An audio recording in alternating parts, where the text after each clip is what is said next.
Bonjour, je suis Nathalie Grandhomme, psychopraticienne et sexothérapeute, et aujourd'hui je vais vous donner 10 conseils pour pimenter votre vie sexuelle.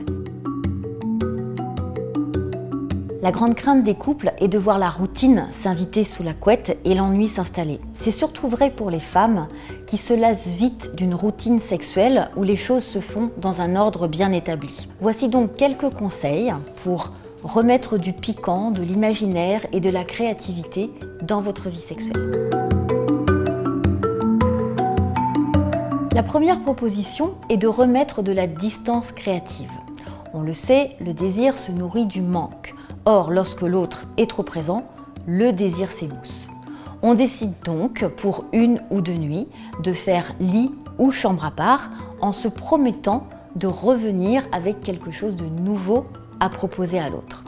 Cela génère de la frustration, mais en même temps, on reste connecté en imagination à l'autre et à la sexualité, puisqu'on invente pendant ce temps-là quelque chose de neuf avec lequel on va revenir vers l'autre.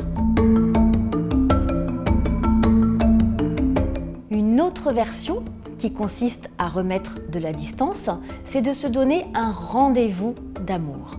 On fixe la date de la prochaine relation sexuelle et d'ici là, on s'interdit d'en avoir. C'est-à-dire qu'on peut se toucher, on peut se provoquer, mais on ne va pas jusqu'à la relation sexuelle.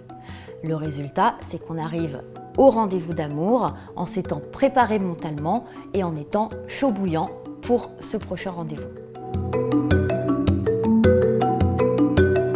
La troisième proposition, c'est le jeu du roi ou de la reine. Cela consiste pendant une heure ou une soirée à se mettre au service des désirs et des plaisirs de l'autre. Cela permet d'inverser les rôles s'ils étaient déjà prédéterminés, du genre l'homme propose, la femme dispose.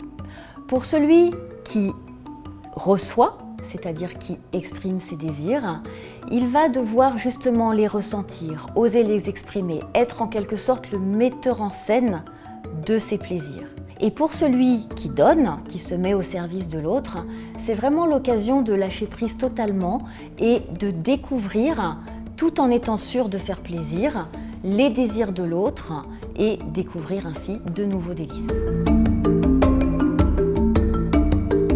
La quatrième proposition consiste à se donner des contraintes. Tous les artistes le savent, rien de tel que des contraintes pour booster la créativité. Alors, on se donne des règles. Sans les mains, sans les yeux, un porte un bandeau ou les deux, sans pénétration, sans orgasme, en se regardant sans cesse, en se parlant, bref, les possibilités sont infinies. À vous d'ouvrir votre imaginaire. Pour sortir de la routine du lit et de la chambre à coucher, rien de tel que d'explorer de nouveaux endroits. On peut se donner comme défi d'aller baptiser toutes les pièces de la maison ou tous les meubles de la maison. Alors certes, certains ne sont pas très pratiques, mais ça peut donner cours à beaucoup d'inventivité et quelques fous rires. Un sixième conseil tout simple, dormir nu. Cela permet de se connecter plus complètement au corps de l'autre et d'augmenter la sensorialité. Septième conseil, érotiser le langage. Pas forcément pour se dire les choses salaces qu'on entend dans les films pornographiques, mais plutôt pour se murmurer à l'oreille les sensations, ce qu'on aime chez l'autre, quelle partie de son corps on aime, les caresses, son odeur, sa peau. Verbaliser ces sensations est très excitant pour soi-même et pour le partenaire. Huitième conseil, orientaliser sa relation. Les traditions orientales millénaires ont beaucoup à nous apprendre en la matière. On connaît le Kama Sutra, l'Empire des Sens. Alors pourquoi ne pas s'initier au Tantra ou au Tao, qui offre une autre approche de la sexualité, où le corps dans son entier est érotisé et où on est vraiment en conscience avec lui. Alors on peut s'initier dans la lenteur, au massage, à la sensualité et à cette autre forme de sexualité plus douce. Et pourquoi pas une échappée d'amour? à l'hôtel, dans un gîte, dans un appartement prêté par des amis. L'objectif est de sortir de chez soi et de faire l'amour non-stop. Alors on s'offre 24 heures minimum en mode Do Not Disturb, où on oublie qu'on a des enfants, du travail, une maison et du ménage à faire.